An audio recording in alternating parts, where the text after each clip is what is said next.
Hi everyone, welcome to Padma's commerce and accounting classes. ఈరోజు క్లాస్లో మనం క్లాసిఫికేషన్ ఆఫ్ అకౌంట్స్ గురించి నేర్చుకుందాము. సో మనకి అకౌంట్స్ని 2 టైప్స్గా క్లాసిఫై చేయడం జరిగింది. ఒకటి పర్సనల్ అకౌంట్స్, ఇంకొకటి ఇంపర్సనల్ అకౌంట్స్. సో పర్సనల్ అకౌంట్స్లో మళ్ళీ కేటగిరీస్ ఉన్నాయి: natural persons, artificial persons, representative persons. Okay, impersonal accounts divided into 2 types: real accounts, nominal accounts. Okay, personal account means వ్యక్తిగత ఖాతా అండి, వ్యక్తిగత ఖాతా పర్సనల్ అకౌంట్స్ అంటే. ఓకే, ఇంపర్సనల్ మీన్స్ సో పర్సన్స్కి సంబంధించింది కాకుండా సో ఉన్న అకౌంట్స్ని ఇంపర్సనల్ అకౌంట్స్ అంటారు. దానిలో first one real accounts. Real accounts means వాస్తవిక ఖాతా, అంటే ఇది ఆస్తులకి సంబంధించింది. It deals with the assets. Assets అంటే ఆస్తులు. Okay, next one nominal accounts. Nominal account means మన ఆదాయం గురించి ఖర్చుల యొక్క ట్రాన్సాక్షన్స్ మనం ఈ నామినల్ అకౌంట్స్ని బేస్ చేసుకొని మనం చేస్తాం, రైట్. ఇప్పుడు పర్సనల్ అకౌంట్స్ అంటే ఏంటో చూద్దాం. పర్సనల్ అకౌంట్స్ సో అగైన్ ఇది డివైడెడ్ చేశారు. అదేంటి 3 టైప్స్గా డివైడ్ అయింది. Natural persons, artificial persons, representative persons. Natural persons means individual name మీద మనం ఏదైనా ఒక అకౌంట్ క్రియేట్ చేసినట్లయితే బిజినెస్లో సో దాన్ని న్యాచురల్ పర్సన్ అంటాము, right. Rama account, Ravi account, Ramya's account అనేది example, right. Next artificial account. Artificial person means so ఏదైనా కంపెనీస్, ఫార్మ్స్, రిజిస్టర్డ్ ఆర్గనైజేషన్స్ అన్నీ కూడా ఆర్టిఫిషియల్ పర్సన్స్ అవుతాయండి. రిజిస్టర్డ్ బై లా ద్వారా ఏర్పాటైనటువంటి ఏ కంపెనీ అయినా సరే ఆర్టిఫిషియల్ పర్సన్ అవుతుంది. Example Reliance Industries account, Vijaya college account, SBI account means ఏ బ్యాంక్ అయినా సరే మనకి ఆర్టిఫిషియల్ పర్సన్ అయినండి. అది ఎస్బీఐ అవ్వచ్చు, యూనియన్ బ్యాంక్ అవ్వచ్చు, ఏవైనా సరే, right. Next charitable trust account. So ఇవన్నీ ఆర్టిఫిషియల్ పర్సన్స్ కిందకే వస్తాయి. Next one representative personal account. Representative means so ఇది పర్సన్కి రిప్రజెంటేటివ్ లాగా వర్క్ చేస్తుంది ఈ అకౌంట్స్. సో అంటే ఏవైనా రిసీవబుల్స్ కానీ పేయబుల్స్ కానీ మనకి పర్సన్ని రిప్రజెంటేట్ చేస్తాయి కాబట్టి అటువంటి అకౌంట్స్ని రిప్రజెంటేటివ్ పర్సనల్ అకౌంట్ కింద మనం కన్సిడర్ చేయాలి. దాని ఎగ్జాంపుల్ ఏంటంటే out standing expenses account. So మనకి రావాల్సిన ఎక్స్పెన్సెస్, ఓకే అండి, దట్ మీన్స్ రిసీవబుల్స్ అని అర్థం. And income received in advance account, capital account, drawing account. So ఇవన్నీ రిప్రజెంటేటివ్ ఆఫ్ పర్సన్స్ అండి. Capital account is related to person, but మనము ఇది మూలధనం కానీ ఆ పర్సన్ నేమ్తో మనం ఇక్కడ మెన్షన్ చేయట్లేదు. రిప్రజెంటేటివ్ ఆఫ్ పర్సన్, ప్రొప్రైటర్ని రిప్రజెంట్ చేస్తూ మనం క్యాపిటల్ అకౌంట్ అనేది రేస్ చేస్తున్నాం కాబట్టి ఇది మనకి అదే పర్సన్ నేమ్తో చేస్తే ఇక్కడ న్యాచురల్ పర్సన్స్లోకి వెళ్తుంది. ఇక రిప్రజెంటేటివ్ ఆఫ్ పర్సన్ కాబట్టి ఇది సో ప్రొప్రైటర్కి రిప్రజెంటేటివ్ కింద క్యాపిటల్ అకౌంట్ క్రియేట్ అవుతుంది. అలాగే డ్రాయింగ్స్ కూడా comes under representative of personal account. Okay అండి, ఓకే. సో ఈ పర్సనల్ అకౌంట్కి రూల్ ఉందండి, మనం అది చూద్దాము. Rule: debit the receiver, credit the giver. So ఈ రూల్ ప్రకారము మనం ఒక ఎగ్జాంపుల్, దట్ మీన్స్ ఒక ట్రాన్సాక్షన్ తీసుకొని సో ఈ పర్సనల్ అకౌంట్ కింద మనం ట్రాన్సాక్షన్ని ఎలా మనం సాల్వ్ చేయాలి అనేది చూద్దాం. Personal account rule: debit the receiver, credit the giver. So మనం పైన చెప్పిన natural persons, artificial persons, representative persons ఈ అకౌంట్స్ ఏవైనా సరే ఈ రూల్ ప్రకారం ట్రీట్ చేయటం జరుగుతుందండి. Accounting treatment. సో మన పర్సనల్ అకౌంట్ ఈ అకౌంటింగ్ ట్రీట్మెంట్ బట్టి వీటిని అన్నిటిని మనము ట్రాన్సాక్షన్స్ ఎంటర్ చేయడం జరుగుతుంది. అది ఎలా అనేది ఒక ఎగ్జాంపుల్ తీసుకుందాము. ఒక ట్రాన్సాక్షన్ తీసుకొని ఎలా ఎంటర్ చేయాలి అనేది ఇప్పుడు మనం చూద్దాం, రైట్. ఫస్ట్ ట్రాన్సాక్షన్ చూడండి. ₹5,000 cheque received from Siri private limited. That means ₹5,000 cheque మనకి వచ్చిందంట. ఎక్కడి నుంచి వచ్చింది? సిరి ప్రైవేట్ లిమిటెడ్ దగ్గర నుంచి వచ్చింది. సో దీనిలో యాక్చువల్లీ ఒక ట్రాన్సాక్షన్లో మనము as per dual aspect system, dual entry system ప్రకారము 2 ఆస్పెక్ట్స్ ఇన్వాల్వ్ అయి ఉంటాయి. ఏంటది? ఒకటి డెబిట్ ఆస్పెక్ట్, ఒకటి క్రెడిట్ ఆస్పెక్ట్. ఓకే, సో అసలు ఇన్వాల్వ్ అయి ఉన్న 2 అకౌంట్స్ ఏంటో ఫస్ట్ ఐడెంటిఫై చేద్దాం. ఓకే, సో ఫస్ట్ చూడండి, దీనిలో చెక్ అనేది ఉంది, రైట్? చెక్ మీన్స్ ఇది బ్యాంక్. ఏ బ్యాంక్ అనేది నేమ్ మెన్షన్ చేయలేదు. ఇక్కడ మనకి ఇన్వాల్వ్ అయి ఉన్న ఒకటి ఏంటంటే బ్యాంక్ అకౌంట్ అనేది ఒకటి ఎఫెక్ట్ అవుతుంది, అండ్ ఇంకొకటి ఎవరి దగ్గర నుంచి మనకు వచ్చింది. ఓకే, ఇక్కడ ఏమొచ్చింది, ఎవరి దగ్గర నుంచి వచ్చింది అనేది మనం కన్సిడర్ చేయాలి. సో ఇక్కడ ఏమొచ్చింది, చెక్ మీన్స్ బ్యాంక్ అకౌంట్ అనేది మనకి ఇన్వాల్వ్ అవుతుంది, బ్యాంక్ అకౌంట్, రైట్? ఇంకొకటి రిసీవ్డ్ ఫ్రమ్, ఎక్కడి నుంచి వచ్చింది, that means Siri private limited దగ్గర నుంచి వచ్చింది. సో సిరి ప్రైవేట్ లిమిటెడ్ అనేది ఒక అకౌంట్ ఇక్కడ ఎఫెక్ట్ అవుతుంది, రైట్? సో మనం అది కూడా రాద్దాం, సిరి ప్రైవేట్ లిమిటెడ్ అకౌంట్. సో ఇక్కడ ప్రైవేట్ లిమిటెడ్ అనేది ఖచ్చితంగా మెన్షన్ చేయాలండి, ఎందుకంటే ఇది మనకి ఏం రిప్రజెంట్ చేస్తుంది, ఇది ఒక ఫర్మ్, కంపెనీ అనేది మనకి తెలుస్తుంది అనమాట. సిరి ప్రైవేట్ లిమిటెడ్ అనేది ఒక company means this is artificial person. Okay, artificial person registered by law. So ఇది ఏ అకౌంట్ కిందకు వస్తుందండి, this is a artificial person, that means personal account కిందకు వస్తుంది. Okay, right? అలాగే cheque, that means bank account అనేది కూడా దేని కిందకు వస్తుందండి, ఇది కూడా artificial person, that means this is also comes under personal account. So ఇది పర్సనల్ అకౌంట్ కిందకు వస్తుందండి, రైట్? బ్యాంక్ అకౌంట్ అనేది పర్సనల్ అకౌంట్. అలాగే సిరి ప్రైవేట్ లిమిటెడ్ అనేది కూడా ఇది ఒక company, that means it's a firm, ఇది ఆర్టిఫిషియల్ పర్సన్ కాబట్టి this is also comes under personal account. Okay, so ఇప్పుడు ఈ పర్సనల్ అకౌంట్ రూల్ ఏంటో చూద్దాం. సో దట్ మీన్స్ ఒక ట్రాన్సాక్షన్లో 2 అకౌంట్స్ ఎఫెక్ట్ అయినాయి కాబట్టి ఏ ట్రాన్సాక్షన్ని డెబిట్ చేయాలి, ఏ అకౌంట్ని డెబిట్ చేయాలి, ఏ అకౌంట్ని క్రెడిట్ చేయాలనేది మనం ఈ రూల్ని బట్టి మనం ఫాలో అవ్వాలి. సో పర్సనల్ అకౌంట్ రూల్ ఏంటంటే debit the receiver, credit the giver, right? So ఇప్పుడు పర్సనల్ అకౌంట్లో మనం bank account, that means cheque అనేది ఏం చేస్తున్నామండి, రిసీవ్ చేసుకుంటున్నాం. ఓకే, సో చెక్ అనేది ఏమవుతుంది, మన బిజినెస్లోకి వస్తుంది. సో చెక్ని మనం ఏం చేస్తున్నాం, రిసీవ్ చేసుకుంటున్నాం. ఇక్కడ రిసీవర్ ఎవరు అంటే bank. So bank is the receiver, right? So మరి ఇచ్చేది ఎవరు? సో చెక్ ఎవరి దగ్గర నుంచి వస్తుంది, సిరి ప్రైవేట్ లిమిటెడ్ అని వస్తుంది. సో ఈ అకౌంట్ ఏం చేస్తుంది, మనకి ఇస్తుంది, that means this is giver. Okay, so మనము బ్యాంక్ అకౌంట్ అనేది రిసీవర్. సో మన బ్యాంక్లోకి అమౌంట్ అనేది వస్తుంది కాబట్టి సో దీన్ని మనము as per this rule, so debit the receiver కాబట్టి బ్యాంక్ అకౌంట్ని డెబిట్ చేయాలి. సో మనము సిరి ప్రైవేట్ లిమిటెడ్ అనేది మనకి క్యాష్ ఇస్తోంది కాబట్టి in the form of cheque, bank ద్వారా ఇస్తోంది కాబట్టి ఇది గివర్ అవుతుంది. సో దీన్ని మనము క్రెడిట్ చేయాలి, రైట్? ఇప్పుడు ట్రాన్సాక్షన్ ఎలా ఎంటర్ చేయాలో చూద్దాము, రైట్? సో ఫస్ట్ ఎప్పుడైనా డెబిట్ అకౌంట్ అనేది ఎంటర్ చేయాలండి. చూడండి, బ్యాంక్ అకౌంట్ గ్యాప్ ఇచ్చి debtor to Siri private limited account. ఎంత అమౌంట్ అండి, 5,000 రూపీస్, రైట్? ఇప్పుడు మనం ఇది ఒకసారి నేను మళ్ళీ ఎక్స్ప్లెయిన్ చేస్తాను చూడండి. సో చెక్ అనేది రిసీవ్ అయింది, ఎవరి దగ్గర నుంచి, సిరి ప్రైవేట్ లిమిటెడ్ నుంచి మనకి రిసీవ్ అయింది. ఇది ఏ అకౌంట్ అనేది మనం చూడాలి. ఇక్కడ ఈ ట్రాన్సాక్షన్లో 2 అకౌంట్స్ ఎఫెక్ట్ చూపిస్తున్నాయి. ఏంటి, సిరి ప్రైవేట్ లిమిటెడ్ ఒకటి, చెక్ అంటే మనం బ్యాంక్ అని తీసుకోవాలండి, బ్యాంక్ అకౌంట్ ఒకటి.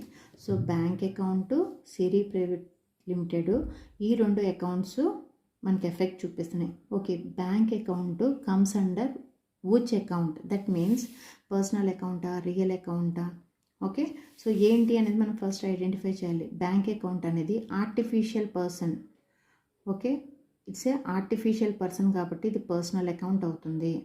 ఓకే, ఇక్కడ చూడండి, బ్యాంక్ అనేది రిసీవ్ చేసుకుంటుంది, అంటే మనకి క్యాష్ అనేది వేరే వాళ్ళ దగ్గర నుంచి వస్తుంది, బ్యాంక్కి డిపాజిట్ అవుతుంది కాబట్టి ఇది రిసీవర్, బ్యాంక్ అనేది తీసుకుంటుంది. So as per the personal account rule, debit the receiver, that means ఇది రిసీవ్ చేసుకుంటుంది కాబట్టి ఈ అకౌంట్ని డెబిట్ చేయాలి. రైట్. సిరి ప్రైవేట్ లిమిటెడ్ అనేది ఒక ఫర్మ్, కంపెనీ. సో ఇది రిప్రజెంటేటివ్, ఇది కూడా artificial personal account. Okay, artificial person కాబట్టి ఇది కూడా పర్సనల్ అకౌంట్ కిందకు వస్తుంది. సో ఇక్కడ ఇది మనకి అమౌంట్ అనేది ఇస్తుంది కాబట్టి ఇది గివర్. ఓకే, సో దీన్ని as per the personal account rule credit the giver కాబట్టి గివర్ని మనం క్రెడిట్ చేయాలి. ఓకే అండి, ఆ ట్రాన్సాక్షన్ని bank account debtor to Siri private limited అనేది మనం ఇక్కడ ఎంటర్ చేసాం. Okay, I hope you understand this. Okay అండి, ఇప్పుడు దాకా పర్సనల్ అకౌంట్ అంటే ఏంటో తెలుసుకున్నాం కదా, ఇప్పుడు రియల్ అకౌంట్ గురించి నేర్చుకుందాం. Right. Real account means it deals with the assets. Real account అంటే అసెట్స్తో డీల్ చేస్తుందండి. Okay, assets are divided into 2 categories. One is tangible assets, another one is intangible assets. Okay, tangible assets means, so మనం ఏదైతే touch చేసి మనం చూడగలుగుతామో, అంటే దేనికైతే ఫిజికల్ ఎగ్జిస్టెన్స్ ఉంటుందో, సో దాన్ని మనము టాంజిబుల్ అసెట్స్ అంటాం. So example land, buildings, machinery. Okay, intangible assets అంటే ఏంటో చూద్దాం. ఇంటాంజిబుల్ అసెట్స్ అంటే we can't see and touch, మనము టచ్ చేయలేము. సో మనకి దీనికి example goodwill and patent rights. So ఇవి మనం చూడలేం, but it having real value, దీనికి వాల్యూ అనేది ఉంటుంది. ఓకే అండి, ఇప్పుడు రియల్ అకౌంట్ రూల్ చూద్దాం. Okay, so real account rule, debit what comes in, credit what goes out. Okay, rule is debit what comes in, credit what goes out. మన బిజినెస్లోకి వచ్చేదాన్ని debit చేయాలి, బిజినెస్లోంచి వెళ్ళిపోయేదాన్ని credit చేయాలి అనేది దీని అర్థం. ఓకేనండి, ఇప్పుడు ఒక ఎగ్జాంపుల్ తీసుకొని ఎలా మనం ఈ ట్రాన్సాక్షన్ని ఎంటర్ చేయాలి అనేది చూద్దాం. Okay, purchased machinery for cash ₹50,000. So మనం మిషనరీని 50,000 పెట్టి మనం పర్చేజ్ చేసామండి. సో ఇక్కడ ఈ ట్రాన్సాక్షన్లో ఏ అకౌంట్స్ ఎఫెక్ట్ అవుతాయో చూడండి. One is machinery, so another one is cash. 2 accounts involve అవుతాయి. అదేంటిది చూద్దాము. Machinery account and cash account. So machinery account అంటే ఏంటండి? మిషనరీ అంటే ఇది ఒక అసెట్ అకౌంట్, ఇది ఒక అసెట్. అసెట్ ఏ కేటగిరీ కిందకి వస్తుందండి? Asset comes under real account అండి. Asset deals with real account కదా, real account deals with assets. Machinery అనేది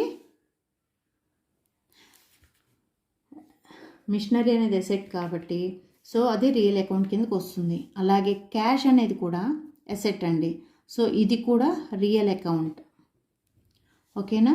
సో రియల్ అకౌంట్ రూల్స్ గుర్తున్నాయా? ఇదిగోండి, debit what comes in, credit what goes out. Okay, so ఇప్పుడు real account rules చూసాం కదా. So ఈ ట్రాన్సాక్షన్లో ఏది లోపలికి వస్తుంది, ఏది కమ్స్ ఇన్, ఏది గోస్ అవుట్ అనేది చూడాలి.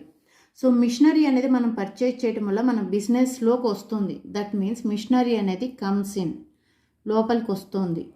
రైట్? సో మరి ఏది వెళ్ళిపోతుంది పర్చేజ్ చేయడం వలన? పర్చేజ్ చేస్తే మన క్యాష్ అనేది పే చేస్తున్నాం. That means as per the real account rule what goes out, ఏదైతే బయటికి వెళ్ళిపోతుందో దాన్ని, క్యాష్ బయటికి వెళ్ళిపోతుంది కాబట్టి గోస్ అవుట్ అనేది రాయాలి. రైట్? సో మనకి అలాగే బిజినెస్లోకి మిషనరీ వస్తుంది కాబట్టి సో దాన్ని debit what comes in, that means దీన్ని డెబిట్ చేయాలి. మన క్యాష్ బయటికి వెళ్ళిపోతుంది కాబట్టి దీన్ని క్రెడిట్ చేయాలి. ఓకే, సో ఇప్పుడు ట్రాన్సాక్షన్ ఎలా రాద్దామో చూద్దాం. మిషనరీ, దట్ మీన్స్ డెబిట్ చేసేదాన్ని ఫస్ట్ మనం రాయాలి. మిషనరీ అకౌంట్ డేటా టు, కొంచెం గ్యాప్ ఇవ్వాలండి, to cash account amount 50,000 rupees, right. 2 sides respective కాలమ్స్లో వేయాల్సి ఉంటుంది. నెక్స్ట్ ట్రాన్సాక్షన్ చూద్దాం, ఇంకొంచెం మీకు క్లారిటీ వస్తుంది. Sold furniture for cash rupees 10,000. So మనం ఇక్కడ ఫర్నిచర్ అనే దాన్ని సేల్ చేస్తున్నామండి. సో ఈ ట్రాన్సాక్షన్లో 2 అకౌంట్స్ ఎఫెక్ట్ అవుతాయి. అదేంటిదంటే ఒకటి ఫర్నిచర్ అకౌంట్ అండ్ ఇంకొకటి cash account. So furniture account కదా, సో ఫర్నిచర్ అకౌంట్ అనేది ఏంటిదండి, ఇది ఒక అసెట్ అండి. Okay, next one cash account. Cash account already మనం ప్రీవియస్ ట్రాన్సాక్షన్లో చూసాం కదా, క్యాష్ అకౌంట్ అనేది కూడా అసెట్టే. సో ఫర్నిచర్ అకౌంట్ అనేది క్యాష్ అకౌంట్, ఇది అసెట్ కాబట్టి this comes under real account. ఇది రియల్ అకౌంట్ కిందకు వస్తుంది కదా, క్యాష్ కూడా అసెట్ కాబట్టి ఇది రియల్ అకౌంట్ కిందకు వస్తుంది. సో ఇక్కడ మనం ఏం చేస్తున్నాం, ఫర్నిచర్ని ఏం చేస్తున్నాం, సేల్ చేస్తాం. సేల్ చేస్తే ఏమవుతుంది, వెళ్ళిపోతుంది. సో ఇది ఏమవుతుంది, గోస్ అవుట్, వెళ్ళిపోతుంది. ఇక్కడ క్యాష్ మనం సేల్ చేస్తే మనకి ఏమవుతుంది, క్యాష్ వస్తుంది. సో ఇది comes in. Okay, so goes out as per this rule. Debit what comes in కాబట్టి సో దాన్ని డెబిట్ చేయాలి, ఏదైతే బయటికి వెళ్ళిపోతుందో దాన్ని క్రెడిట్ చేయాలి. దట్ మీన్స్ గోస్ అవుట్ కాబట్టి దీన్ని క్రెడిట్ చేస్తాము. సో కమ్స్ ఇన్ కాబట్టి డెబిట్ చేస్తాం. ఇప్పుడు ట్రాన్సాక్షన్ రాయాలి. మనకి క్యాష్ అనేది ఫస్ట్ ఏదైనా సరే debit transaction, debit effecting account first రాయాలి.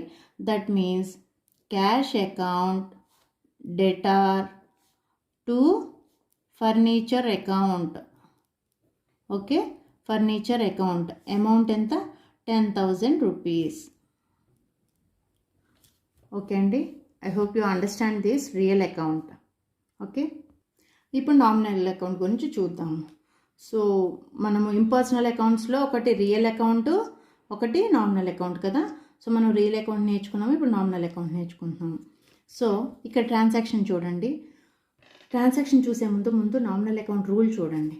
Okay, debit all expenses and losses, credit all incomes and gains. That means డెబిట్లో ఆల్ ఎక్స్పెన్సెస్ అండ్ లాసెస్ వేయాలి, క్రెడిట్లో అన్ని ఇన్కమ్స్ అండ్ గెయిన్స్ వేయాలి. ఓకే, ఇక్కడ మనం ఖర్చులు ఆదాయాలు గురించి మనము ఏ ట్రాన్సాక్షన్ వచ్చినా మనం నామినల్ అకౌంట్ రూల్ని ఫాలో అవ్వాలి. ఓకే అండి, సో ఇప్పుడు ఫస్ట్ ట్రాన్సాక్షన్ చూద్దాం. Rent paid rupees 5,000. ఈ ట్రాన్సాక్షన్ ఏంటండి, రెంట్ అనేది పే చేస్తున్నాము. రెంట్ అనేది ఒక ఎక్స్పెన్స్. సో రెంట్ అనేది ఎక్స్పెన్స్ కాబట్టి ఇది ఒక అకౌంట్ ఎఫెక్ట్ అవుతుంది. పెయిడ్ ఇన్ క్యాష్ మనం అజ్యూమ్ చేసుకోవాలి. సో మనం ఇక్కడ పెయిడ్ మీన్స్ ఇక్కడ క్యాష్ అని అజ్యూమ్ చేసుకోవాలి. ఇక్కడ 2 అకౌంట్స్ ఏమి ఎఫెక్ట్ అవుతున్నాయి అంటే ఒకటి రెంట్ అకౌంట్, ఇంకొకటి cash account. Okay right, rent account అనేది ఎక్స్పెన్స్ కాబట్టి ఇది నామినల్ అకౌంట్ కిందకు వస్తుంది. This is comes under nominal account, right. Cash అనేది ఏం అకౌంట్ మనం ఆల్రెడీ తెలుసు, ఇది అసెట్ అకౌంట్. సో ఇది రియల్ అకౌంట్. సో ఇప్పుడు rent account nominal account rule follow అవ్వాలి, క్యాష్ అకౌంట్కి రియల్ అకౌంట్ రూల్ ఫాలో అవ్వాలి, రైట్. నామినల్ అకౌంట్ రూల్ ఏంటి, డెబిట్ ఆల్ ఎక్స్పెన్సెస్. ఇదేం చేయాలి, ఎక్స్పెన్సెస్ని డెబిట్ చేయాలి. ఇది ఎక్స్పెన్స్ కాబట్టి దీన్ని డెబిట్ చేస్తాం. ఇది రియల్ అకౌంట్ రూల్ ప్రకారము ఏం చేస్తున్నాం, ఇక్కడ క్యాష్ అనేది వెళ్ళిపోతుంది, రెంట్ పే చేసేస్తున్నాం, క్యాష్ అనేది గోయింగ్ అవుట్. ఇది అసెట్ కాబట్టి as per the real account rule so ఇది గోస్ అవుట్ కాబట్టి దీన్ని మనం క్రెడిట్ చేయాలి, బయటకు వెళ్ళిపోయేదాన్ని క్రెడిట్ చేయాలి. సో ఇప్పుడు ట్రాన్సాక్షన్ ఎలా ఎంటర్ చేయాలో చూద్దాము. డెబిట్ అకౌంట్ ఫస్ట్ మనం ఎంటర్ చేయాలి కదా, rent account debtor to cash account amount ఎంత, 5,000 రూపీస్. ఓకే రైట్, ఇంకొక ఎగ్జాంపుల్ తీసుకుందాము. Discount receive rupees 500. సో మనకు డిస్కౌంట్ రిసీవ్ చేసుకున్నాము. సో ఈ ట్రాన్సాక్షన్లో ఇన్వాల్వ్ అయిన 2 అకౌంట్స్ ఏంటో చూద్దాము. So one is discount and received అన్నారు, we have to assume that is in cash.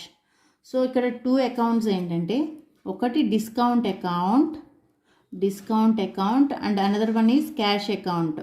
So ఈ 2 అకౌంట్స్ ఇక్కడ ఎఫెక్ట్ అవుతాయి. డిస్కౌంట్ అకౌంట్ అనేది మనకి సో ఇన్కమ్ కదండి, ఇట్స్ ఎ గెయిన్, ఇది గెయిన్. సో గెయిన్ కాబట్టి as per the nominal account rule incomes and gains comes under nominal account కాబట్టి discount అనేది గెయిన్ కాబట్టి మనం ఇది నామినల్ అకౌంట్ రూల్ని ఫాలో అవ్వాల్సి ఉంటుంది. Nominal account rule, right. Cash అనేది అసెట్ కాబట్టి ఇది రియల్ అకౌంట్ రూల్ని ఫాలో అవ్వాలి, right. So nominal account gain కాబట్టి ఇక్కడ ఏం చేయాలి, గెయిన్ అనేది ఎంటర్ చేయాలి. All gains we have to write down in credit. So ఇది ఇక్కడ మనము క్రెడిట్లో వేయాలి, right. Next, as per the real account we are receiving the cash. Receiving means debit what comes in.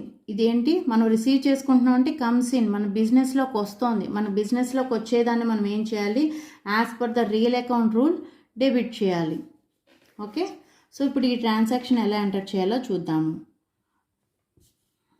Debit transaction first enter చేయాలి కదా, cash account debtor to discount account, right.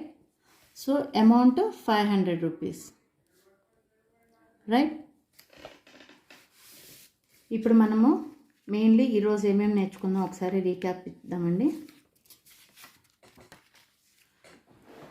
ఈరోజు classification of accounts గురించి నేర్చుకున్నాం కదా, personal accounts, real accounts and nominal accounts.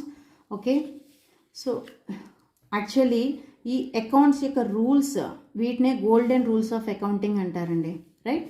Golden rules of accounting. Personal account rules మనం నేర్చుకున్నాం కదా, debit the receiver, credit the giver. Real account rules, debit what comes in, credit what goes out. Nominal account rule, debit all expenses and losses, credit all incomes and gains. So ఈ class అనేది చాలా important అండి. So ఇది main basics. మనం next further classes మనకు అర్థం అవ్వాలి అంటే దిస్ ఈస్ ద ఫౌండేషన్. ఈ క్లాస్ మిస్ అవ్వకండి. Okay, good learning.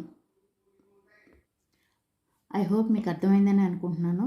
If you have any doubts please comment. If you like this video please like, share and subscribe it. Me likes నాకెంతో సపోర్టివ్గా ఉంటుంది. So further videos చేయడానికి please subscribe. Thank you.